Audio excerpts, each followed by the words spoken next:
एक समय की बात है। एक राज्य में एक प्रतापी राजा राज करता था। एक दिन उसके दरबार में एक विदेशी आगंतुक आया और उसने राजा को एक सुंदर पत्थर उपहार में दिया। राजा वह पत्थर देख बहुत प्रसन्न हुआ।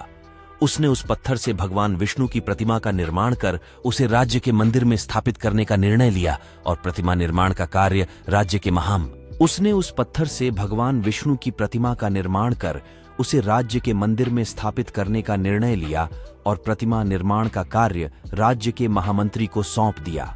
महामंत्री गांव के सर्वश्रेष्ठ मूर्तिकार के पास गया और उसे वह पत्थर देते हुए बोला, महाराज, मंदिर में भगवान विष्णु की प्रतिमा स्थापित करना चाहते हैं। 7 दिवस के भीतर इस पत्थर से भगवान विष्णु की प्रतिमा तैयार कर राजमहल पहुंचा देना। इसके लिए तुम्हें 50 स्वर्ण मुद्राएं दी जाएंगी। 50 स्वर्ण मुद्राओं की बात सुनकर मूर्तिकार खुश हो गया और महामंत्री के जाने के उपरांत प्रतिमा का निर्माण कार्य प्रारंभ करने के उद्देश्य से अपने औजार निकाल लिए। अपने औजारों में से उसने एक हथौड़ा लिया और पत्थर तोड़ने के लिए उस पर हथौड़े से वार करने लगा, किंतु पत्थर जस का तस रहा।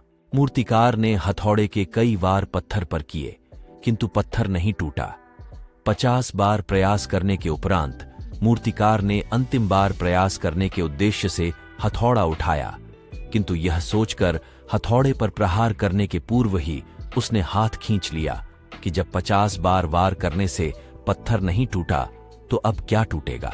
वह पत्थर लेकर वापस महामंत्री के पास गया और उसे यह कह वापस कर आया कि इस पत्थर को तोड़ना नामुमकिन है, इसीलिए इससे भगवान विष्णु की प्रतिमा नहीं बन सकती।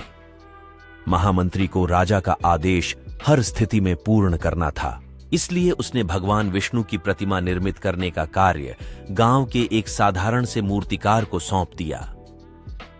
पत्थर लेकर मूर्तिकार ने महामंत्री के सामने ही उस पर हथौड़े से प्रहार किया और वह पत्थर एक बार में ही टूट गया। पत्थर टूटने के बाद मूर्तिकार प्रतिमा बनाने में जुट गया। इधर महामंत्री सोचने लगा कि काश पहले मूर्तिकार ने एक अंतिम प्रयास और किया होता तो सफल हो गया होता और 50 स्वर्ण मुद्राओं का हकदार बनता।